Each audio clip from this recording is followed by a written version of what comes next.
Queridos, nós estamos estudando aquele texto ali de Gênesis.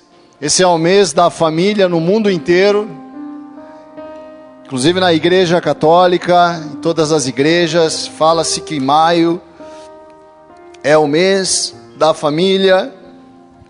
E em Gênesis 12, a Bíblia fala, lá no verso 1, ora o Senhor disse a Abrão, sai da tua terra, da tua parentela, e da casa do teu pai para a terra que eu te mostrarei, e far-te-ei uma grande nação, abençoar-te-ei, engrandecerei o teu nome, tu serás uma bênção, e abençoarei os que te abençoarem, amaldiçoarei os que te amaldiçoarem, e em ti serão benditas todas as famílias da terra.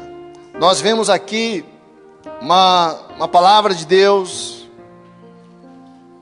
uma promessa que Deus faz a Abrão, de abençoar todas as famílias da terra, na pessoa de Abraão.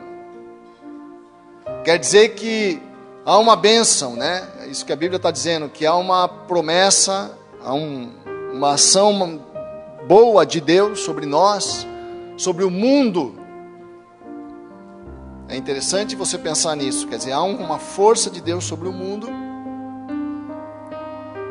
que chega de uma forma boa na minha casa, se eu estou alinhado com aquela fé. É isso que a palavra está dizendo aqui.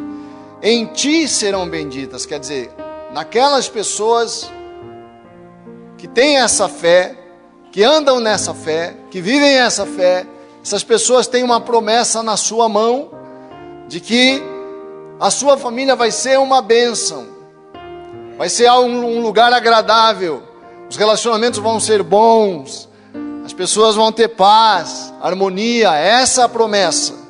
E a promessa, nós vemos aqui, não é uma promessa feita só para Abrão, mas se estende a todas as famílias na terra. Todas as famílias que estiverem nas pegadas de Abraão, na fé de Abraão, recebem essa fé. Paulo fala isso lá no livro de Gálatas, capítulo 3, verso 7. O apóstolo Paulo fala, sabei, pois, que os que são da fé, quer dizer, você tem essa fé na tua alma, você anda segundo essa fé, os que são da fé são filhos de Abraão. Ora, tendo a Escritura previsto que Deus havia de justificar pela fé os gentios, anunciou primeiro o Evangelho a Abraão, dizendo, todas as nações, ou todas as famílias, serão benditas em ti, de sorte que os que são da fé são benditos. Os que são da fé são benditos junto com o crente Abraão. E como eu falava no início, o que é essa promessa? O que é essa bênção? Essa bênção é algo que está aqui no ar, é uma energia, é uma força, é algo bom que Deus liberou sobre a terra, que chega na minha vida, abrindo caminhos, facilitando as coisas, trazendo luz, trazendo clareza, trazendo entendimento. Por exemplo, eu estou me relacionando com a minha esposa, eu estou me relacionando com os meus filhos, com as minhas filhas, a relação familiar ganha uma bênção, ganha uma ação de Deus para que ela dê certo.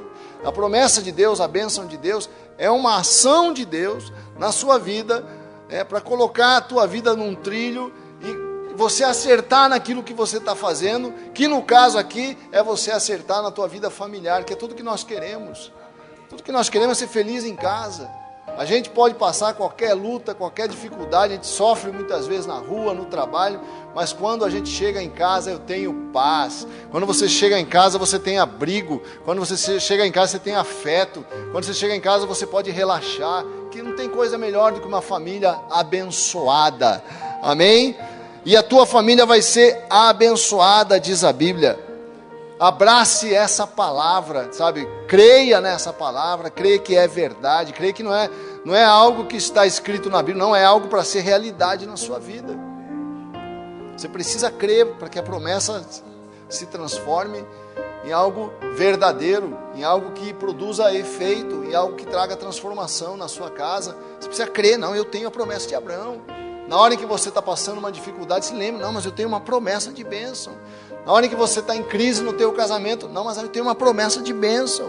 Na hora em que teu filho não está dando certo, você está com problema em casa, problemas de enfermidade, problemas de relacionamento, problemas de comportamento, muitas vezes que nós vemos na vida dos nossos filhos, aquilo às vezes nos dá um desespero, o que vai pacificar o teu coração, não, mas eu tenho uma promessa de Deus e essa promessa vai se cumprir. Essa consciência é muito importante, amém? Mas muitas vezes nós não vemos isso. Nós vemos muitos casais cristãos sofrendo, muitos casais cristãos se separando, muitos casais cristãos com crises violentas em casa. Eu conversava com o irmão, que passa muita luta em relação aos seus filhos, ele me dizia isso. Nossa, quanta luta eu passo em casa com os meus filhos, mas eu não vou. Ele tem essa postura de fé, essa postura de não desistir, essa postura de crer. E eu tenho convicção que se nós nos mantivermos nessa postura de crer no sobrenatural, crer que há realmente, sabe, a bênção, nós temos que crer que a bênção é uma força que opera, que é algo que está sobre as nossas cabeças e que nós podemos atrair para as nossas vidas. É algo que está operando no universo. A Bíblia diz que o universo se sustenta com a palavra de Deus. É a palavra de Deus que dá sustentação para o universo. O universo funciona, o universo está em expansão, porque tem uma palavra de Deus sustentando todas as coisas. É isso que a Bíblia diz. Essa mesma palavra que dá sustentação ao universo é que prometeu abençoar a minha casa e a sua casa. É esse mesmo poder, é essa mesma energia que deu, a mesma energia que criou o universo, que criou tudo, porque Deus está por trás de toda a realidade. É essa palavra que criou a luz, é a palavra que promete que a minha família vai ser abençoada. Eu tenho que ter essa convicção profunda, porque é a convicção que mantém você firme na hora da frustração. Isso é muito interessante, porque a construção de uma família é algo que passa por momentos muito difíceis, passa por momentos de muitos conflitos, e passa por momentos de muita dúvida, porque são várias pessoas e há muita diferença, muita divergência. A crença de que todo esse processo e toda essa dificuldade, toda essa luta tem a bênção de Deus para dar certo no fim, me ajuda a cruzar esses momentos difíceis que todos nós temos que passar na vivência que nós temos com os nossos familiares. Amém? Mas por que será que nós muitas vezes não vemos isso sendo cumprido em muitas casas, né? Falta de afeto, conflitos. Família é uma bênção tremenda, mas quando ela é desajustada, quando ela é disfuncional, ela pode trazer também muitos males, né? Quantos traumas as pessoas sofrem por conta das suas relações familiares, quanto sofrimento há nas casas. As pessoas às vezes convivem na mesma casa, mas estão tão distantes, marido e mulher, já não conversam mais como antes, já tem uma dificuldade de diálogo profunda. Não é para ser assim, não é esse o projeto de Deus. Eu não posso me conformar com isso, eu não posso me conformar em não ter a bênção de Deus na minha casa. Quer dizer, eu tenho que ter uma postura de lutar contra aquilo que não está bem. Se não estou bem no diálogo com minha mulher, eu vou lutar para melhorar isso. Se há um problema de relacionamento com meus filhos, eu vou trabalhar para que isso melhore. Eu não vou ter uma posição conformada. Bênção é poder dar certo. Bênção é dar certo. Abençoado é quem recebe poder para dar certo. O que é ser abençoado? É ter poder para dar certo na vida. O que é a bênção da família? Poder para que a minha família seja uma bênção na minha vida e na vida de todos os meus familiares. Poder para eu ser um bom pai, um bom filho, uma boa esposa, uma boa casa. Deus deu poder para você alcançar isso, ainda que você não esteja alcançando isso hoje. Você tem que ter a fé de que Deus deu esse potencial e colocou no seu coração para você realizar aquilo que você quer como membro da sua família. Amém? Sabedoria para tomar a decisão certa, falar a coisa certa.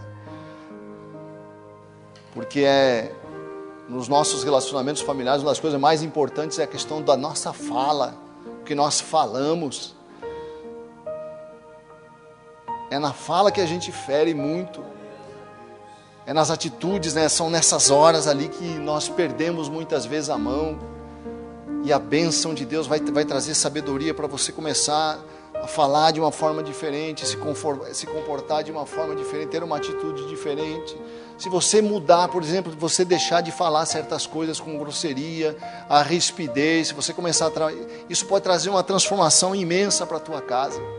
Coisas simples, muitas vezes, transformam a nossa casa. Tenha essa consciência do teu papel transformador no ambiente da sua casa. Tenha consciência do quanto você é importante para o ambiente da sua casa e trabalhe para ser uma bênção em nome de Jesus. A Bíblia diz lá no Salmo 128, vamos ler, a promessa de Deus para a nossa casa é o que está escrito no Salmo 128. O que diz o Salmo 128? Bem-aventurado aquele que teme ao Senhor e anda nos seus caminhos. O que é bem-aventurado? Feliz, uma família feliz. Bem-aventurado aquele que teme ao Senhor e anda nos seus caminhos, pois comerás do trabalho das tuas mãos, feliz será e te irá bem. A tua mulher será como a videira frutífera. Fala assim, aleluia. O que é a videira frutífera? Aqui não é só questão de filhos, não. É uma mulher frutífera em palavras, é uma mulher frutífera em sabedoria, é uma mulher frutífera em atitudes, é uma mulher que traz paz para casa, harmonia, é sábia no tratar com o marido. A tua mulher como fonte de alegria para o seu coração e para casa. Oh, coisa boa, né? Os teus filhos como plantas de oliveira, a roda da tua amiga. Quer dizer, filhos fortes, saudáveis, prontos para enfrentar a vida em nome de Jesus. Vamos ter essa fé, ainda que não estejamos vendo isso hoje, vamos dizer, essa é a bênção destinada para a minha casa e essa é a minha fé. Eis que assim será abençoado, diga, sou abençoado. Eis que assim será abençoado o homem que teme ao Senhor, o Senhor te abençoará desde Sião, e tu verás o bem de Jerusalém em todos os dias da tua vida, e verás os filhos de teus filhos e a paz sobre Israel. Quem não quer isso? Quem não quer uma casa como essa? Eu queria dar 3 atitudes que nós temos que ter para atrair a bênção de Deus para as nossas casas. A primeira é, valorize a bênção de Deus. Valorize a bênção de Deus. Como é que eu valorizo? Clamando a Deus pela bênção, dando importância a isso, lembrando disso, falando nisso. Não, eu sou abençoado, essa bênção é importante para mim. Deus, tu disseste que tu me deste uma bênção, não me conformo em ver a minha casa desse jeito. Derrama essa bênção prometida sobre a minha casa. Valorize isso na tua vida com Deus. Quer dizer, valorize o caminho de Deus. Porque o que atrai a bênção de Deus é eu estar no caminho de Deus, eu estar nas pegadas de Abraão. As pegadas de Abraão é andar com Deus. A Bíblia fala lá em Isaías 55, verso 7, abra a tua Bíblia em Isaías 55, verso 7, a Bíblia fala, deixe o ímpio o seu caminho, o homem maligno os seus pensamentos, quer dizer, os pensamentos negativos, os pensamentos de mal, os pensamentos que não vão dar certo, os pensamentos que minha família não vai dar certo, vai tirando isso da tua cabeça, o pensamento de que você não vai ser feliz, que você não vai conseguir ter um final feliz, vai tirando esses pensamentos malignos da cabeça, deixe o homem os seus malignos pensamentos e se converta ao Senhor, que se compadecerá dele, torne para o nosso Deus, porque grandioso é em perdoar, porque os meus pensamentos não são os vossos pensamentos. O que eu estou pensando não é necessariamente o pensamento de Deus. Pensamentos de Deus sobre a minha vida são pensamentos de bênção, pensamentos de alegria, pensamentos de paz, de uma família boa, em nome de Jesus, né? Porque os meus pensamentos não são os vossos pensamentos, nem os vossos caminhos, os meus caminhos, diz o Senhor. Porque assim como os céus são mais altos do que a terra, assim são os meus caminhos mais altos do que os vossos caminhos, e os meus pensamentos mais altos do que os vossos pensamentos. Isso aqui fala muito dos hábitos que nós temos desenvolvido dentro da nossa casa. A palavra de Deus está falando daquilo que você faz todos os dias. Tem um pensamento que diz que nós somos aquilo que nós fazemos. Presta atenção, nós somos aquilo que nós repetidamente fazemos. Nós somos aquilo que nós fazemos todos os dias. Aquilo que vou repetindo. As coisas que eu vou repetindo. Aquilo vai criando um hábito, vai criando uma maneira de ser. Se eu começo a fazer, se eu quero criar um hábito de oração na minha vida, eu tenho que começar a repetir. Fazer de novo, fazer de novo, fazer de novo, fazer de novo. Daqui a pouco está automático na minha vida. Agora, se o meu hábito é ser grosseiro com minha mulher, eu vou ser grosseiro uma vez, vou repetir, começo a repetir. Aquele comportamento começa a repetir, daqui a pouco é automático, nem percebo mais. Nem percebo mais minha grosseria. Colou em mim, grudou em mim, já faz parte do meu caráter, já faz parte do meu ser. Eu sou aquilo que eu faço repetidamente. Por isso essa questão dos caminhos fala muito daquilo que eu tenho praticado, é uma coisa muito prática, aquilo que eu faço todos os dias na minha vida. O que é que você faz todos os dias? Um exemplo que normalmente se dá quando se fala nesse assunto é no hábito da pontualidade. Só um exemplo. Se eu sou uma pessoa pontual, vai ser fácil para mim chegar pontualmente no lugar. Porque eu repetidamente faço daquela forma. Repetidamente eu faço daquela forma. Daqui a pouco ficou fácil. É uma coisa agradável para mim. Fácil de fazer. Agora, se eu sou constantemente impontual, eu sempre chego atrasado. Fica fácil para mim chegar atrasado. E muito difícil chegar pontualmente. Eu desenvolvi um hábito. Porque eu repeti. Aí, aquele hábito faz parte de mim. Por isso é importante na relação familiar o cultivo de bons hábitos. Quero ouvir um amém? Desenvolva hábitos que vão produzir vida no seu casamento, no seu relacionamento com os teus filhos. O hábito de dizer eu te amo, hábito de beijar, hábito de abraçar. Esse dia eu fiz um cartão para a Jussara, ela falou, nossa, você é um poeta, fiquei até orgulhoso, né? Você desenvolva hábitos que vão trazer um bom ambiente para a sua casa. Os caminhos de Deus são caminhos de vida. Quais são os meus hábitos? Qual é o meu hábito durante a noite? Estava conversando com o pastor Zezinho. O bispo Luiz mora a 16 quilômetros da igreja ali da Sertório. Vai orar às 6 horas da manhã. Ele, todo dia vai orar às 6 horas da manhã. E o pastor Zé, só um dia que ele não vai. De segunda a sexta ele falta um dia. E o pastor Zezinho vai todos os dias, que mora ali pertinho. O pastor Zezinho fala que ele tem que acordar às 5:30 da manhã para estar às 6 horas ali para orar. E ele diz, era muito difícil no começo, agora está ficando um hábito. Agora está ficando gostoso. Quando eu não vou eu já me sinto mal, já me sinto desconfortável. O hábito é assim. Né? Eu tenho que criar, por exemplo, eu estava falando para os irmãos lá, 2 hábitos o crente tem que ter na vida. 2 hábitos são fundamentais na vida do crente: ler a palavra de Deus e orar. Você tem que ter o hábito de ler a Bíblia, tem que ter o hábito de ter oração na tua vida. Isso vai produzir vida no teu coração, vai produzir conhecimento de Deus, vai produzir aproximação de Deus. É interessante como a leitura da Bíblia me aproxima de Deus. Por que será que a Bíblia me faz tão bem? Eu pensava, né? E a conclusão que eu cheguei é que a Bíblia me aproxima do mundo de Deus. É tão bom ler a Bíblia todos os dias, por isso que nós demos para vocês o cronograma de leitura.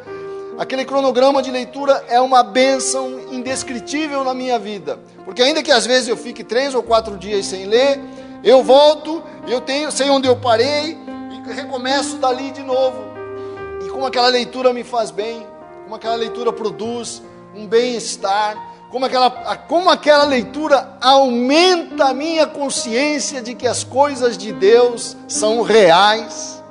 A gente vem aqui no louvor, quando você leu a palavra, você está louvando e vem uma cena bíblica na tua cabeça, porque você leu ontem ou você leu há pouco, e aquilo enche a tua alma de alegria, de força. Quer dizer, quanto mais você se aprofunda na leitura bíblica, mais aquilo produz a realidade do mundo de Deus na sua alma.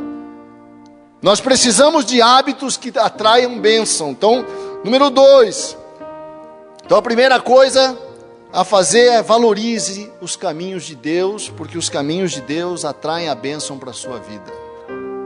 Essa é a primeira atitude que você tem que ter. Desenvolva hábitos que ajustam a sua vida aos caminhos do Senhor. Segunda coisa que você tem que lembrar fortemente é que você tem direito à promessa de Deus. Uma coisa é um direito seu.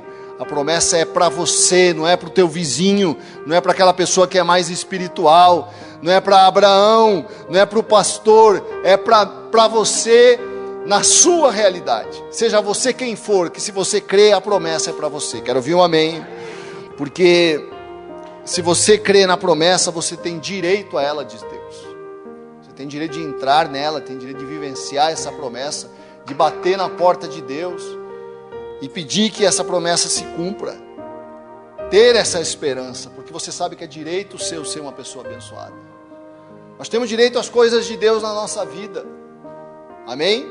Estava ouvindo um testemunho de um irmão, de um pastor de Pelotas, que estava com câncer, e estava sendo internado para fazer cirurgia, câncer no reto, né, que é um câncer horrível, né? Imagina um câncer no reto, né? E ele se internou para fazer a cirurgia, e a igreja orando, ligou para os bispos orando, eles ligaram para todo o Brasil, o bispo Luiz pedindo oração pelo pastor, porque estava numa situação muito difícil. Aí ele foi fazer a cirurgia, deu errado, não conseguiu fazer, deixaram para 15 dias depois. E a igreja continua orando, aí ele vai fazer a cirurgia, eles vão fazer os exames e tal. Aí os médicos falam, mas cadê o tumor? Cadê o tumor? Atrasaram a cirurgia, deixaram para 2 semanas depois, foram fazer o exame para fazer a extração do tumor, o tumor desapareceu. Querido, não é algo que aconteceu lá ou aqui, não, aconteceu na nossa igreja e aconteceu semana passada. Desapareceu o tumor do reto do sujeito. Sabe o tamanho de um milagre desse? Já está todo o procedimento, os exames feitos, tudo pronto para ser feito. Eu falei, mas Luiz, não é possível, como assim desapareceu? Desapareceu. O cara não está mais com câncer. Porque a igreja orou, porque a igreja creu na promessa. Ele creu que ele tinha direito à cura. Você tem direito à bênção na sua vida, se você crê. Amém. A terceira coisa é: lembre-se de quem fez a promessa. Lembre-se de quem fez a promessa que a sua família vai ser uma bênção. Essa promessa não é feita por qualquer um. Quem prometeu para você que a tua família vai ser uma bênção não é leviano, é Deus que prometeu. Essa promessa saiu da boca de Deus, sabe? Isso tem que te dar uma força, uma convicção de que a tua família vai ser uma bênção, de que essa bênção vai estar na sua casa. Por quê? Porque foi Deus quem prometeu. O Deus vivo, não qualquer Deus, mas um Deus vivo, um Deus que é fiel nas suas promessas. Se eu levar Deus a sério, fala assim, não, Deus falou, Essa é a fé do cristão. Deus falou, vai acontecer em nome de Jesus. Porque eu preciso dessa fé na hora que a família está muito mal, na hora que a luta é difícil. Aí eu me lembro, mas Deus prometeu, então esse negócio vai mudar em nome de Jesus. Porque quando você estiver balançando, quando o casamento estiver em crise, quando uma situação de um filho é uma situação difícil, às vezes deixa a gente perdido, deixa a gente angustiado, deixa a gente meio sem direção. Pais que enfrentam filhos nas drogas, situações que você acha que não tem solução, mas você lembra, mas Deus prometeu que meu filho vai ser uma bênção em nome de Jesus. A história não acabou aqui, não é o fim da história. Meu filho vai ser uma bênção, essa é a promessa do Deus de Abraão, e eu abraço essa promessa em nome de Jesus. Quer dizer, uma coisa boa quando você crê na promessa, é que quando as ondas vêm, as ondas de dificuldade, você fala assim, mas vai passar em nome de Jesus, porque fiel é aquele que prometeu. Vez quando eu te chamar, toda vez que eu chorar, minhas lágrimas serão colhidas por um Deus fiel.